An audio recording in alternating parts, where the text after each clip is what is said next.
Hello and welcome to another lecture.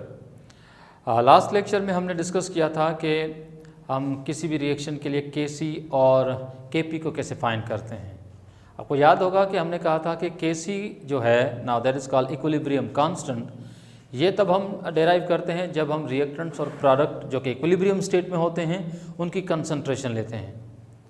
अच्छा, Kp की जब बात आई थी तो मैंने आपसे कहा था कि Kp का टर्म हम तब यूज़ करते हैं जब अब कंसंट्रेशन के बजाय हम पार्शियल प्रेशर लेते हैं। और आप सब जानते हैं कि पार्शियल प्रेशर तब लिया जाएगा जब रिएक्टेंट्स और प्रोडक्ट सब के सब गैसियस स्टेट में हों। ऐसे रिएक्शंस जिसमें रिएक्टेंट्स और प्रोडक्ट सब गैसियस स्टेट में होते हैं तो उन रिएक्शन के लिए Kc तो हम फाइंड कर ही सकते हैं, लेकिन Kp भी फाइंड कर सकते हैं। Kc जब कंसंट्रेशन ली जाती है, Kp तब जब हम पार्शियल प्रेशर की बात करते हैं। तो आज हम सीखेंगे सबसे पहले कि what is the relationship between the Kc and Kp। Kc और Kp इन दोनों का रिलेशनशिप क्या है, ठीक है। तो आज का पहला हिस्सा ये रहेगा और इसके बाद हम डिस्कस करेंगे लॉ ऑफ इक्विलिब्रियम जो है उसकी एप्लीकेशन, कि लॉ ऑफ इक्विलिब्रियम जो है वो कहाँ अप्लाई होता है और उसको हम किस तरह से अप्लाई करते हैं और उससे क्या क्या चीज़ें हम प्रिडिक्ट कर सकते हैं। तो चलो सबसे पहले शुरुआत करते हैं relationship between Kc and Kp, ठीक है। तो इसको मैं थोड़ा सा करेक्ट कर लेता हूँ, Kc एंड Kp, ठीक है। Next point. अच्छा, एक बात याद रखें कि Kc और Kp जो आपस में रिलेटेड हैं वो हैं by this formula. As such this formula is not mention in your book. जो सिंथेटिक्स बोर्ड की जो बुक है उसमें ये फार्मूला मेंशन नहीं है। फेडरल की बुक में शायद ये फार्मूला है और ये फार्मूला क्या है कि Kp is equal to Kc into R N T power इसके ऊपर डेल्टा एन। यहाँ पर R जो है ये जनरल गैस कांस्टेंट है और T टेम्परेचर को रिप्रेजेंट करता है कि रिएक्शन किस टेम्परेचर पे हो रहा है, ठीक है। और साथ साथ डेल्टा N है, तो यहाँ पर डेल्टा N किसको रिप्रेजेंट करता है कि delta N is equal to NP minus NR। यहाँ पर NP जो है ये है number of moles of product, यानी जितने भी प्रोडक्ट्स बने हैं उसके टोटल नंबर ऑफ मोल्स। और यहाँ पर NR किसको रिप्रेजेंट कर रहा है, ये है total number of moles of reactant. Product के मोल से रिएक्टेंट के मोल को माइनस करें, इसका डिफरेंस निकालें तो जो फ़र्क है यही हमारा डेल्टा N होगा। तो चलो देखते हैं कि Kc और Kp आपस में कैसे रिलेटेड हैं और इस फॉर्मूले को हम जो है किस तरह से यूज़ करते हैं to go for the relationship between the Kc and Kp। तो चलो पहली पॉइंट लिखा है कि अगर Kc is greater than Kp, कोई भी एक रिएक्शन है जिस रिएक्शन के लिए Kc की वैल्यू जो है वो ग्रेटर है बनस्पत Kp के। अब आप पूछेंगे कि A की रिएक्शन है उसके Kc की वैल्यू और Kp की वैल्यू, ये दो बातें कैसे हो रही हैं। Yes we can do it. अब आप जानते हैं कि कोई भी गैसियस रिएक्शन हो, सिस्टम इक्विलिब्रियम में आ चुका हो, इक्विलिब्रियम स्टेट पे अगर हम गैसियस रिएक्टेंट्स और प्रोडक्ट की कंसंट्रेशन को लेकर अगर हम इक्विलिब्रियम कांस्टेंट अगर हम डेराइव करें तो हमें मिलेगा Kc। लेकिन अगर गैसियस रिएक्टेंट्स और प्रोडक्ट जो इक्विलिब्रियम स्टेट पे पड़े हैं उन चीज़ों के अगर पार्शियल प्रेशर लिए जाएं तो हमें Kc के बजाय क्या मिलेगा, Kp। अब रिएक्शन एक ही है लेकिन उसके दो कांस्टेंट हैं। एक ही रिएक्शन के दो कांस्टेंट हैं, Kc भी और Kp भी। Kc कब, जब कंसंट्रेशन ली गई थी, Kp कब, जब पार्शियल प्रेशर लिया गया था। तो एक ही रिएक्शन के Kc और Kp की वैल्यू को हम डिराइव करके अगर हम दोनों को देखें तो हम दोनों को कंपेयर कर सकते हैं कि कौन सी वैल्यू बड़ी है और कौन सी वैल्यू जो है वो छोटी है, which one is the bigger and which one is the smaller value. तो उसमें मैं पहली पॉइंट डिस्क्राइब करने जा रहा हूँ कि अगर किसी रिएक्शन के लिए if Kc is greater than Kp then reaction proceeds with the decrease in volume. तो ऐसे सभी रिएक्शन जिसकी Kc की वैल्यू ग्रेटर हो और Kp की वैल्यू स्मॉलर हो, तो ये वो सब रिएक्शंस होंगे जो कि प्रोसीड तो होंगे लेकिन रिएक्टेंट का वॉल्यूम ज़्यादा होगा, प्रोडक्ट का वॉल्यूम कम होगा। That means reaction proceed with the decrease in volume. For example एक रिएक्शन है जिसमें A moles of A converting into the B moles of B, reaction is reversible. इस रिएक्शन में A के जो मोल हैं वो ज़्यादा हैं बनस्पत B के, तभी हमने लिखा कि A is greater then B। अब क्या A is greater then B लिखें तो या फिर B is lesser than A, बात एक ही है। यानी रिएक्टेंट के मोल ज़्यादा हैं, प्रोडक्ट के मोल कम है। डायरेक्टली आई मीन रिएक्टेंट का वॉल्यूम ज़्यादा है, प्रोडक्ट का वॉल्यूम कम है। ठीक है, अब आते हैं इसकी डिटेल पे। सपोज जैसे एक रिएक्शन है ammonia that is obtained by reacting the nitrogen and hydrogen. You know this reaction as the Haber process. तो यहाँ पर आप देख सकते हो कि nitrogen when react with hydrogen it forms ammonia. जितने भी रिएक्टेंट्स और प्रोडक्ट हैं सब के सब गैसियस स्टेट में हैं, तो गैसियस स्टेट में हैं तो मैं इसके नीचे G भी लिख सकता हूँ, यहाँ पर भी, हाइड्रोजन के नीचे भी और अमोनिया के नीचे भी। Every reactant and product is in the gaseous state, but you can सी कि 1 volume of nitrogen react with 3 volumes of hydrogen and producing the 2 volumes of ammonia. That means कि total volume of the reactant is 4 and the total volume of product is 2. The reaction proceed with a decrease in volume. ठीक है, अच्छा, इस बात को अगर हमें इस फॉर्मूले के थ्रू कंफर्म करना हो कि वाकई ये बात सही है कि ऐसे रिएक्शन जिसमें रिएक्टेंट का वॉल्यूम ज़्यादा और प्रोडक्ट का वॉल्यूम कम है, तो ऐसे रिएक्शन के लिए Kc ज़्यादा हुआ करती है और Kp कम हुआ करती है, तो इस बात को समझने के लिए फ़र्ज़ कर लेते हैं कि इस मामले को कैसे सीखा जाए। तो मैं थोड़ी सी कैलकुलेशन ले रहा हूं, तो चलो देखते हैं कि कैसे। अब इस बात को समझने के लिए थोड़ी सी कैलकुलेशन से मैं सॉल्व करूंगा यहाँ पर।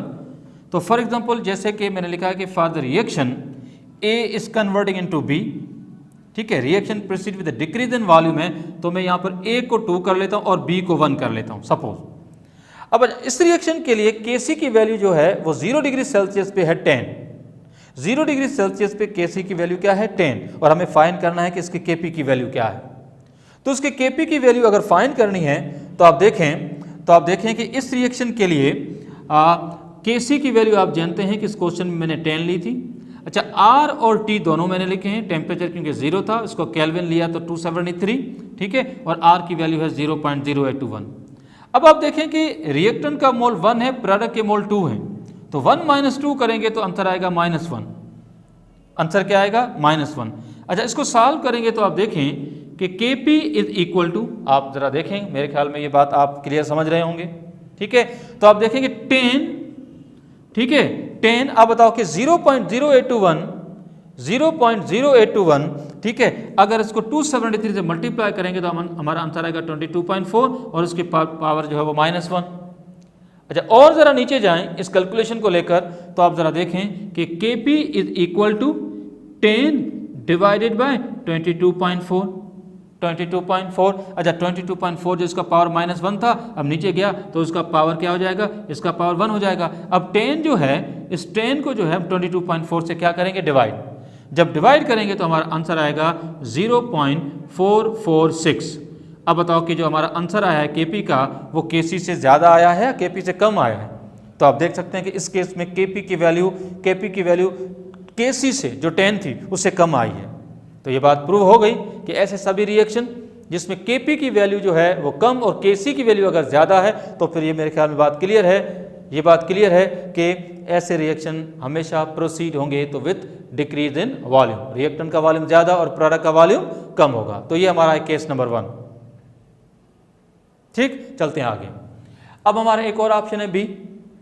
अच्छा, बी ऑप्शन को अगर सॉल्व करना है तो उसको कैसे करते हैं, तो उसकी सॉल्यूशन में आपको समझा लेता हूं। तो पहले आते हैं पॉइंट नंबर बी पे, लिखा है कि if Kc is less than Kp, Kc कम है और Kp की वैल्यू ज्यादा है, तो हम कहेंगे then reaction proceed with increase in volume. Reaction proceed तो हो रहा है लेकिन वॉल्यूम जो है वो इंक्रीज हो रहा है, यानी रिएक्टेंट का वॉल्यूम कम और प्रोडक्ट का वॉल्यूम ज्यादा। फॉर एग्जाम्पल कोई भी रिएक्शन है जिसमें A कन्वर्ट हो रहा है B में, इसमें A mole of A react and forming the B moles of B, इसमें A लेस देन B है या B ग्रेटर देन A है। कोई रियल एग्जांपल पे आए। Now you can C decomposition of phosphorus pentachloride that decomposes into phosphorus trichloride and chlorine gas. Reactants और product सबके सब गैसियस स्टेट में है, पर यू कैन सी कि 1 volume of PCl5 that is the reactant decomposes to produce 1 volume of PCl3 and 1 volume of chlorine. So total volume of the product is 2 and total volume of the reactant is only 1. That means reaction proceed with the increase in volume. अच्छा, इस case में अगर हम ये बात करना चाहते हैं कि रिएक्टेंट का वॉल्यूम कम है और प्रोडक्ट का वॉल्यूम ज़्यादा है, तो हम कह सकते हैं कि A converts into supposed to be 2B. तो for the reaction like this, if I say Kc is 10 at 0 degree Celsius, कोई फर्जी क्वेश्चन है कि भाई इस रिएक्शन के लिए Kc की वैल्यू 10 है तब जब टेम्परेचर 0 डिग्री सेल्सियस था, तो आप बताएं कि भाई इस रिएक्शन के लिए Kp की वैल्यू क्या होगी। तो Kp को फाइंड करना है तो आप देखें Kp इज इक्वल टू 10 जो Kc की वैल्यू है मल्टीप्लाइड बाय R/T और पावर क्या होगा 2 - 1, now that will be the 1।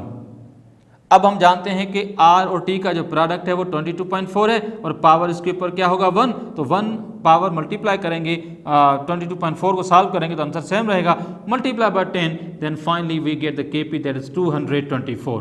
तो आप देख सकते हैं कि ये वो रिएक्शन है जो प्रोसीड हुआ था with the increase in volume. तो ऐसी सूरत में Kp की वैल्यू ज़्यादा है और Kc की वैल्यू जो क्वेश्चन में थी 10 वो कम है। अब आते हैं थर्ड पॉइंट पे।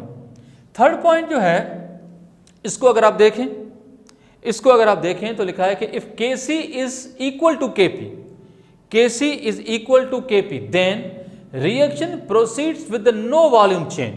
तो फिर रिएक्शन जो प्रोसीड होता है उसमें कोई वॉल्यूम चेंज नहीं होता, यानी रिएक्टेंट का वॉल्यूम और प्रोडक्ट का वॉल्यूम दोनों सेम होंगे। अच्छा, इस क्वेश्चन को समझाने के लिए फर्ज कर लें कि A mole of A when converting into the B moles of B, तो इस रिएक्शन में A और B इन दोनों के मोल सेम है, दोनों का वॉल्यूम सेम है। एक रियल एग्जांपल को अगर लिया जाए, जैसे कि hydrogen iodide decomposes into hydrogen and iodine, तो you can see 2 volumes of hydrogen iodide decomposes to give 1 volume of hydrogen and 1 volume of iodine.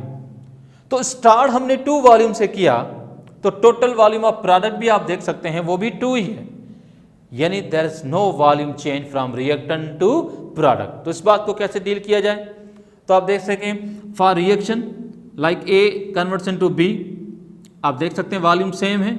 इस रिएक्शन के लिए फर्ज कर लेते हैं कि Kc की वैल्यू 10 है तब जब टेम्परेचर सपोज 0 था, और हमें फाइंड करना है कि इस रिएक्शन के लिए Kp की वैल्यू क्या है। तो Kp को फाइंड करना है तो Kc की वैल्यू को मल्टीप्लाई करेंगे R और T से, पावर 0 होगा।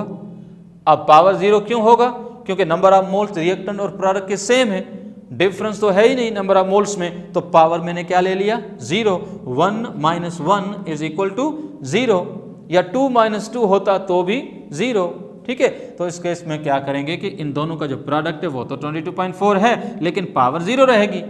अब बेस 22.4 है, पावर 0 होगी, पावर 0 होती है तो आंसर क्या होता है 1।